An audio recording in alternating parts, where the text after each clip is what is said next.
Olá, queridos irmãos e irmãs da Sociedade Espírita Ana Viana. É um prazer estar aqui falando para vocês. Meu nome é Luiz Maurício, né? Fomos convidados aí a gravar um vídeo, né, sobre um tema relacionado à doutrina espírita. Eu tenho aqui um material para compartilhar com vocês, né, nessas considerações, reflexões que nós vamos fazer a partir de uma página, tá, do livro Fonte Viva, cujo título se chama Apacenta, tá? Então, eu vou compartilhar aqui um material com vocês para que a gente possa estabelecer as nossas reflexões, né? Desde já, gostaria de dizer que espero, né, que todos que estejam assistindo estejam bem, seus familiares estejam bem, que Jesus possa confortar o coração de cada um de vocês, né? Principalmente para aqueles que, por um acaso, estejam enfrentando alguma dor, né? Por conta da questão do que a gente tem passado, né? Nós sabemos que muitos perderam, né? Perderam, entre aspas, né? Esse afastamento aí temporário de companheiros, companheiras, né? Vitimados pela Covid, ou por outras patologias também, ou por contas da questão psicológica, do sentimento, né? Da questão afetiva, pelo afastamento. Então, espero de coração que todos estejam bem e que Jesus, os amigos espirituais, possam confortar cada um de vocês. Tá bom? Então, nós vamos compartilhar aqui numa tela com vocês a nossa imagem, tá? Para facilitar aí a nossa reflexão, né? Então, ó, como eu disse para vocês, né? O título é Apacenta, aqueles que quiserem depois pesquisar, né? Lerem, seria muito bom, tá? E da onde que nós estamos tirando aí esse título, né? É justamente do livro, como eu disse para vocês, Fonte Viva, tá bom? Então, no livro Fonte Viva tem lá uma página, né? Lembrando, né, que esse livro ele compõe uma coleção, né, de outras obras com a mesma característica, só que com títulos diferentes, né, como por exemplo Pão Nosso, né, Caminho, Verdade e Vida, Vinha de Luz. Essas quatro obras em especial, né, compõem aí, fazem parte dessa coleção Fonte Viva, né, inspirado pelo Espírito Emmanuel, ditado por esse Espírito, né, ao nosso saudoso Chico Xavier.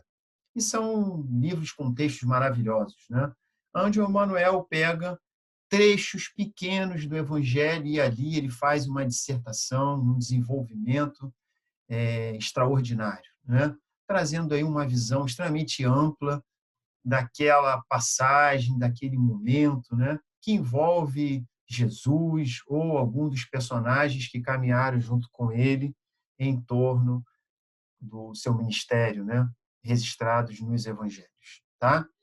Só que antes de mais nada, eu acho que é importante a gente refletir sobre a palavra, apacenta, né? O que significa esse termo, né?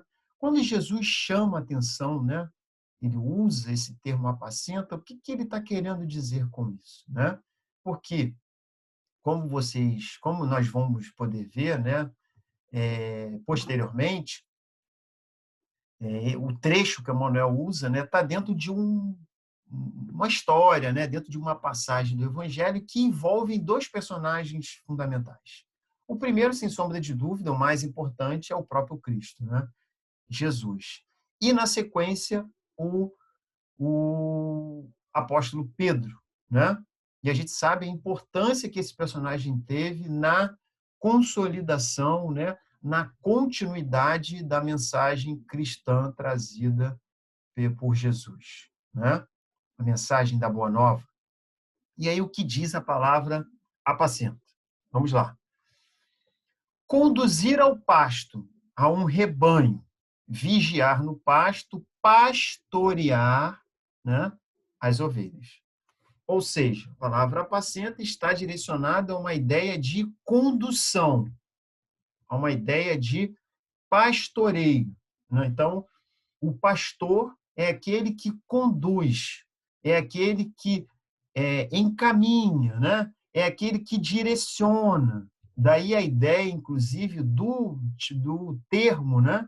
Da utilização da palavra pastor para a liderança, né? Por exemplo, das igrejas reformadas, né, como a gente costuma chamar de evangélicas, né, e outras também denominações que usam essa terminologia, né, esse conceito de pastor, né, como esse que conduz, né?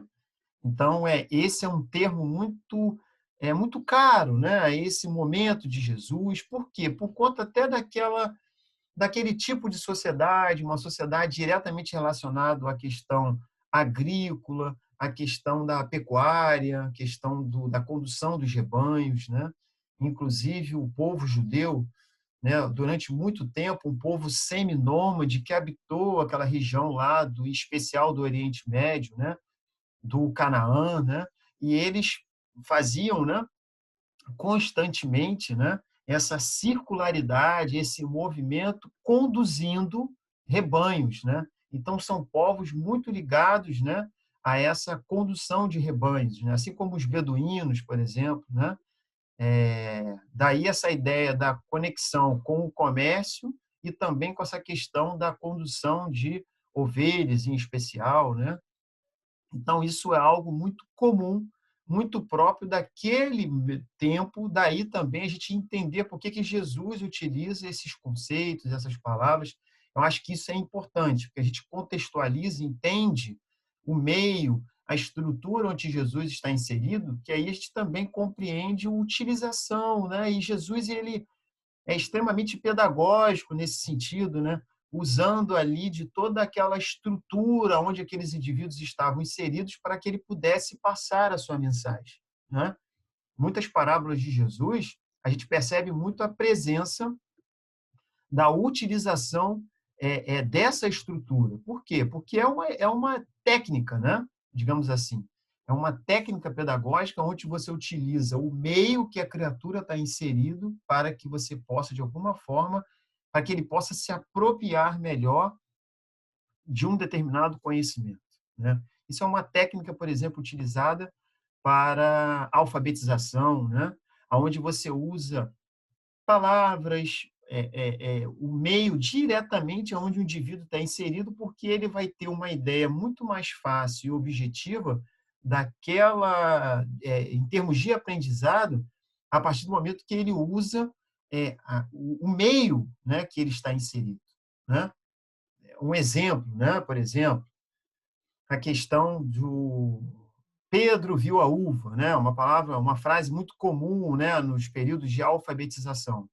Só que às vezes tem muitas pessoas que nunca viu uva na vida, né? Então por mais que seja uma fruta conhecida para muitos, desconhecida digamos assim, para muitos outros, né? Então, quando você vai ensinar alguém que trabalha na lavoura utilizando, né, todo o ferramental e aquela terminologia da onde aquele indivíduo está inserido, a capacidade dele de aprender é muito maior, né? Que ele se sente totalmente relacionado, direcionado dentro daquele espaço aonde ele vive, que ele comumente, né, regularmente utiliza, né, daquela estrutura, tá? Então Jesus faz muito bem isso, né? Daí, inclusive, como ele falava majoritariamente para humildes, né, e pessoas extremamente muito pobres, né, extremamente carentes, que viviam ali, né, do uso da terra, da utilização da natureza, daí o uso constante, né, principalmente em suas histórias, dessas terminologias, tá? E aí a gente vamos à passagem, né? Então, o Emanuel, no texto apacenta, ele vai utilizar, no caso, justamente a frase, né? Apacenta as minhas ovelhas. Jesus disse-lhes: apacenta as minhas ovelhas. E aí o que a gente fez? Nós, de alguma forma, pegamos, né, o texto aonde Jesus irá falar isso. Por que Jesus fala isso para Pedro? Que momento isso acontece? E aí, antes de a gente entrar diretamente no texto, eu acho que é importante a gente fazer um recuo no tempo, né? E tentar pensar a questão de Jesus e Pedro, né? Que esses dois personagens vão estar diretamente relacionados a uma série de acontecimentos. E aí a gente precisa fazer um recuo na última semana de Jesus, né, encarnado, que é uma semana de muitas movimentações, muitos acontecimentos, né? Isso vai iniciar a partir do momento que Jesus entra em Jerusalém, a entrada triunfal em Jerusalém, né? Aonde a partir dali o desenrolar de fatos, né, vão se dar numa velocidade considerável, né? Desde o momento até que vai, né? A gente tem aí já o fim, né? Da presença de Jesus encarnado, né? Quando ele vai fazer a última ceia com os apóstolos, depois ele vai fazer as suas orações, vai ser preso, crucificado, preso, condenado, crucificado, né? A gente já sabe já de todo o desenrolar dessa história, né? E a gente sabe que existe um momento, né, assim, muito peculiar entre Jesus e Pedro, né? Primeiro, o destaque desse apóstolo, né, pensando sobre a questão, rapidamente, eu já volto com a tela, tá? Pensando em tudo que envolve, né, a questão de Jesus, né, e, e a questão, de alguma forma, o que envolve Jesus e os acontecimentos finais, né, quando Jesus justamente vai sair de cena, né? Vou voltar aqui com a tela rapidamente, tá? Lá no texto. Por quê? Pedro é um apóstolo diferenciado dos demais, né? A liderança de Pedro, momentos específicos, apesar de toda a questão relacionada a ações rudes de Pedro, né, nesse contato com Jesus, independente disso, porque ele era um homem extremamente humilde e um pescador, né, analfabeto, então tudo isso também representa algumas limitações nesse personagem, na condução, né, ao longo desses 3 anos que ele vai caminhar com Jesus, assim como outros apóstolos, né? Mas a gente percebe nitidamente ali é, o, é, algumas situações em que Pedro se destaca perante os outros apóstolos, né? E isso vai ficando bem claro, principalmente quando vai chegando próximo, né, digamos assim, do final, né, da presença de Jesus na matéria, quando vai ficando assim cada vez mais claro que Pedro teria algum papel de liderança, né, daquele movimento pós, né, após Jesus sair de cena. Então, caberia a Pedro um papel ali importante, né, diante na continuidade da mensagem do Evangelho. Não é à toa que Pedro sobre ti edificaria a minha igreja, né? Então, aquela ideia de que Pedro tinha ali uma grande responsabilidade, e realmente teve e cumpriu, né? Não é à toa que o próprio Pedro vai ser depois, né, posteriormente, com a institucionalização do catolicismo, né, a Igreja Católica, vai colocar Pedro como, né, o primeiro apóstolo, bispo de Roma, né, como o primeiro, né, na continuidade dessa representação máxima do sacerdócio católico, né? E a gente sabe ao mesmo tempo que no momento onde até Jesus ser preso, Pedro vai dar testemunho para Jesus e Jesus vai sinalizar para Pedro que ele o iria trair 3 vezes. Antes que o galo cantasse, tu vai me negar 3 vezes, né? Por quê? Porque esse é um diálogo entre Jesus e os apóstolos, que Jesus está como se fosse se despedindo. No famoso a última ceia, né? Ou a Santa Ceia, né? Para os católicos, por exemplo, né? Nesse momento, quando Jesus está ali se despedindo, Pedro diz para Jesus que iria o acompanhar aonde ele fosse, né? Porque Jesus vai dizer para os apóstolos que para onde eu estou indo, vocês não poderão, né, a princípio, nesse momento, me acompanhar. E aí Pedro vai dizer para Jesus, aonde você for, né, eu estou aqui traduzindo, né, não estou falando exatamente na forma como está lá, né, descrito no Evangelho, aonde você for, eu vou te acompanhar. E aí Jesus vai dizer para Pedro, Pedro, Pedro, né, antes que o galo cante, tu irá me negar 3 vezes. E assim acontece. Então, isso é um momento muito singular, né? Por que eu estou falando isso? Porque a gente também precisa entender o lado psicológico que vai envolver esse personagem depois de ele não conseguir dar testemunho daquilo que ele falou na frente de todo mundo. Por quê? Porque ele vai temer sobre a sua vida, né? Quando Jesus é preso e está sendo levado para ser crucificado, Pedro acompanhava, né, ali nos bastidores, escondido, o desenrolar dos fatos.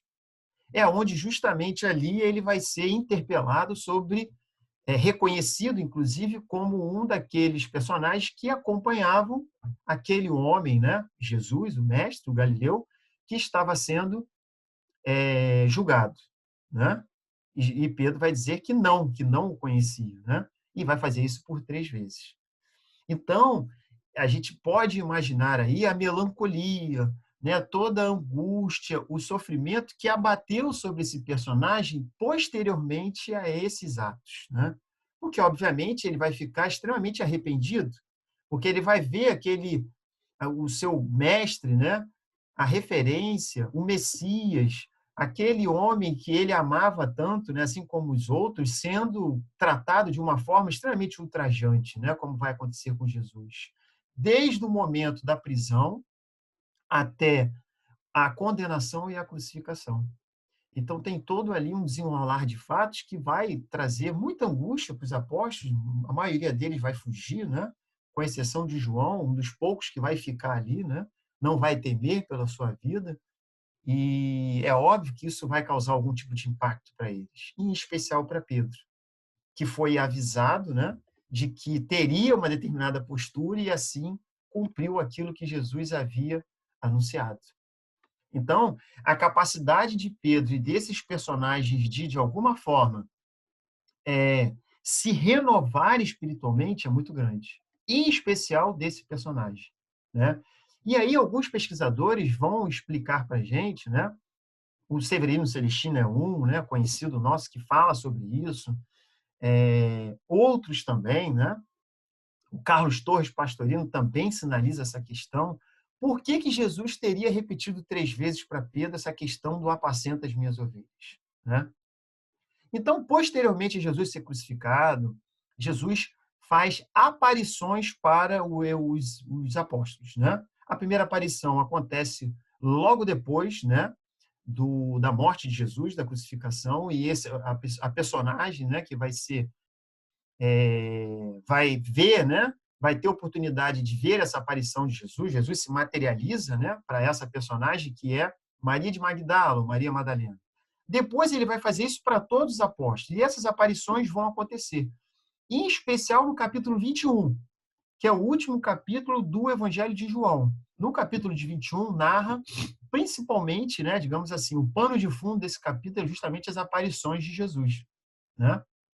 Em uma dessas aparições, os apóstolos estão próximo ao mar, né, pescando, e eles, inclusive, vão jantar com Jesus. Jesus vai participar, né, desse momento ali de comensalidade, né, de alimentação com os apóstolos, e aí ele vai ter um diálogo direto com Pedro. Né? Então, nos narra o apóstolo João, no capítulo 21, versículo 15 a 17. E, depois de terem jantado, disse Jesus a Simão Pedro: Simão, filho de Jonas, amas-me mais do que a estes? E ele respondeu: Sim, Senhor, tu sabes que te amo. Disse-lhe: Apacenta as minhas ovelhas. Tornou a dizer-lhe segunda vez: Simão, filho de Jonas, amas-me? Disse-lhe: Sim, Senhor, tu sabes que te amo. Disse-lhe: Apacenta as minhas ovelhas. Disse-lhe pela terceira vez. Jesus repete exatamente pela terceira vez a mesma pergunta. Olha que coisa interessante, né? Olha que simbolismo diante daquilo que aconteceu, que nós fizemos de alguma forma esse retorno lá direto entre esses dois personagens, né? Quando Jesus ainda encarnado estava. Simão, filho de Jonas, amas-me? Simão entristeceu-se. Por que que ele se entristeceu? Emudeceu, abaixou o seu olhar, ficou ali pensativo, porque Jesus pergunta a mesma coisa pela terceira vez. Parece que Jesus não estava acreditando, né, naquilo que Pedro estava falando, né, respondendo. Simão entristeceu-se por lhe ter dito terceira vez: Amas-me? E disse-lhe: Senhor, tu sabes tudo. Tu sabes que eu te amo. Jesus disse-lhe: Apacenta as minhas ovelhas. O que que esses pesquisadores vão sinalizar? Vejam que coisa linda, né? Belíssima.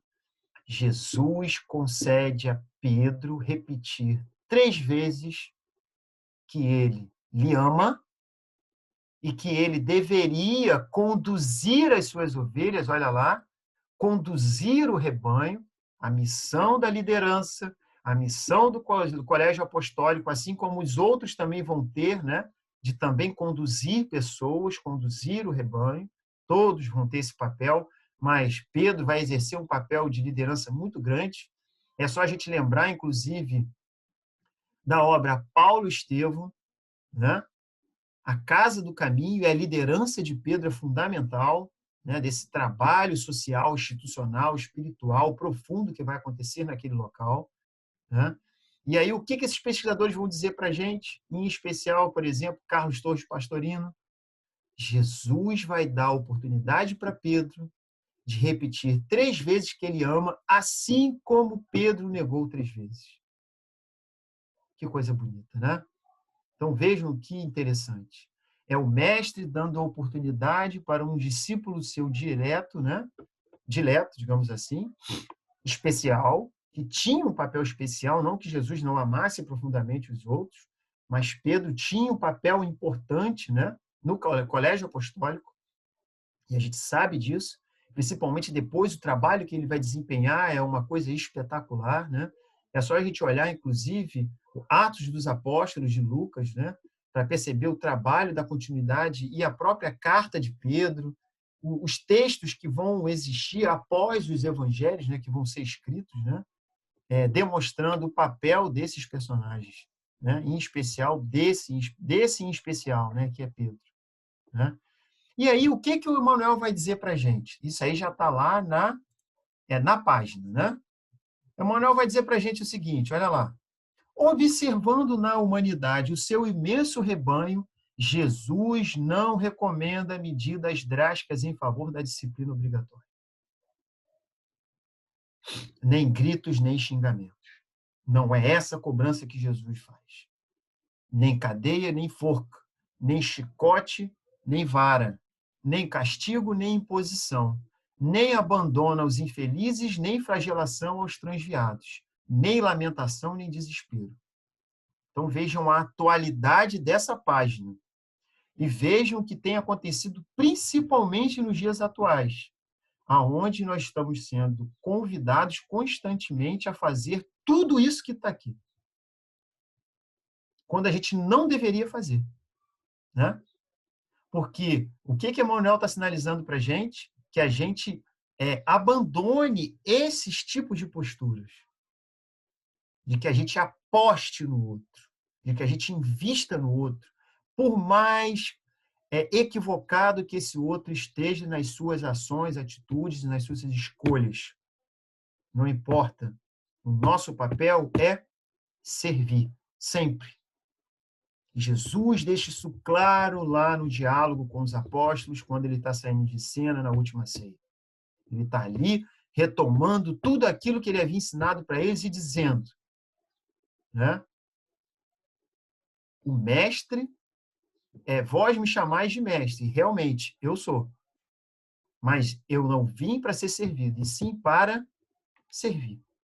Aquele que deveria ser servido, por ser a principal referência, Jesus não faz isso em outro momento do Evangelho, não se reconhece como mestre, não se coloca, né, acima dos outros que estavam ali com ele, mas naquele momento ele sinaliza sim que tinha esse papel, que era assim, vós me chamais de mestre, realmente, eu sou.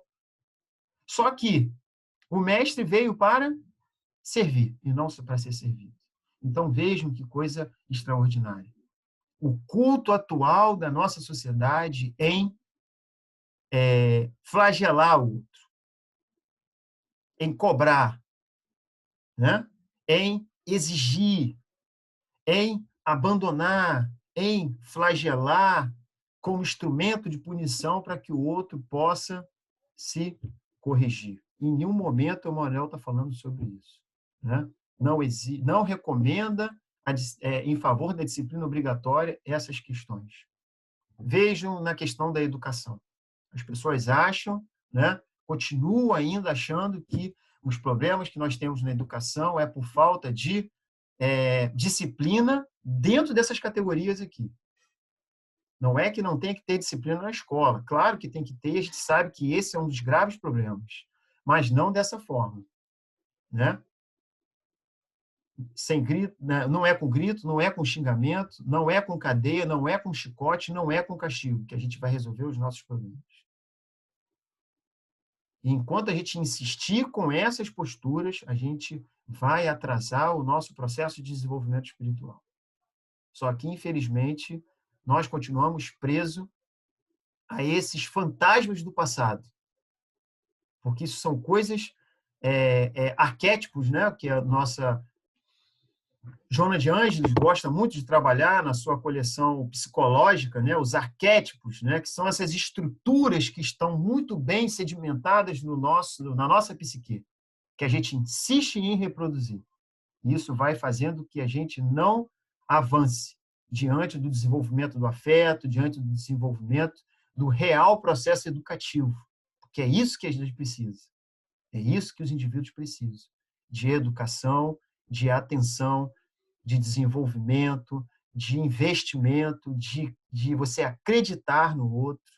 E muitas vezes a gente percebe que é isso que falta nas nossas relações. E aí vai dizer, e aí Pedro vai retomar de novo a frase: Pedro, apacenta as minhas ovelhas. O que o Manuel vai falar para a gente? Aqui é um resumo da página, né? Irmão, sustenta os companheiros mais necessitados que tu mesmo. Olha lá. Não te desanimes perante a rebeldia. A todo momento a gente vai enfrentar rebeldia. Por quê? Porque é essa linguagem que o outro aprendeu, é assim que ele foi educado, é assim que ao longo da trajetória dele ele foi moldado. Então, é isso que ele tem para te oferecer, infelizmente, né? Não condenes o erro do qual a lição benéfica surgirá depois. Ajuda o próximo ao invés de resgatá-lo, que a gente quer modificar o outro à força, né? E não é assim que a gente vai conseguir resolver as questões. Educa sempre. Olha o que esse Espírito está dizendo. Tudo que está aqui, meus irmãos, no slide, são frases exclusivas, exatamente na forma como está lá no texto exposto pelo Espírito Emmanuel. Não tem nada aqui nosso, né? E praticamente a página está toda transcrita aqui nesse slide, né? No anterior e nesse. Revela-te por trabalhador fiel. O inexperiente de hoje pode ser o mentor de amanhã. Olha que coisa interessante.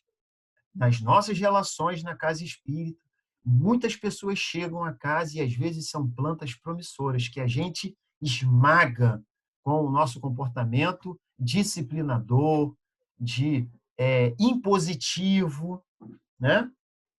A gente sempre eu gosto de usar exemplos que nós já tivemos na nossa trajetória, na instituição que nós fazemos parte, né? De companheiros que chegaram a casa que tinham vícios danosos, que a gente sabe, né? Para o próprio indivíduo, né? Espiritualmente e fisicamente falando, e também para a realização de muitas atividades na casa espírita. Por exemplo, a questão do tabagismo, né? Do fumo, e são companheiros especiais que nós temos, né? E que durante algum tempo a gente teve essa paciência e investimos neles. Hoje fazem trabalhos extraordinários lá na nossa instituição, extremamente engajados, né?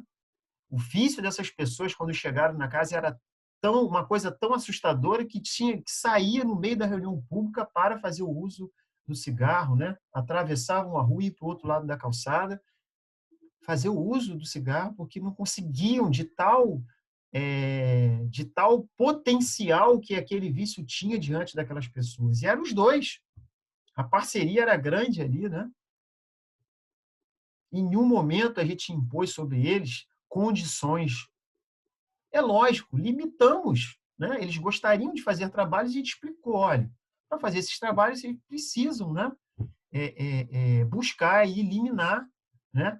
Essa dificuldade, essa problemática. E eles lutaram, conseguiram, espiritualmente nós ajudamos também, pedimos aos companheiros da casa, colocamos os nomes lá na reunião mediúnica, na prece, na vibração, e eis que conseguiram, né? Já há alguns anos se libertaram dessa dificuldade, estão lá desempenhando o trabalho e estão sendo plantas promissoras, né? Que estão desenvolvendo trabalhos importantes. Quem sabe não vão ser mentores de amanhã de outros indivíduos? Então, vamos agir dessa forma, né? Vamos alimentar a boa parte que existe nas pessoas. Olha lá, alimenta a boa parte do teu irmão e segue adiante. A vida converterá o mal em detritos e o Senhor fará o resto. Mas, infelizmente, a gente fica com a pior parte, né? Como diz Jesus naquele diálogo entre Marta e Maria, né? Maria ficou com a melhor parte, a gente não fica com a melhor parte das pessoas.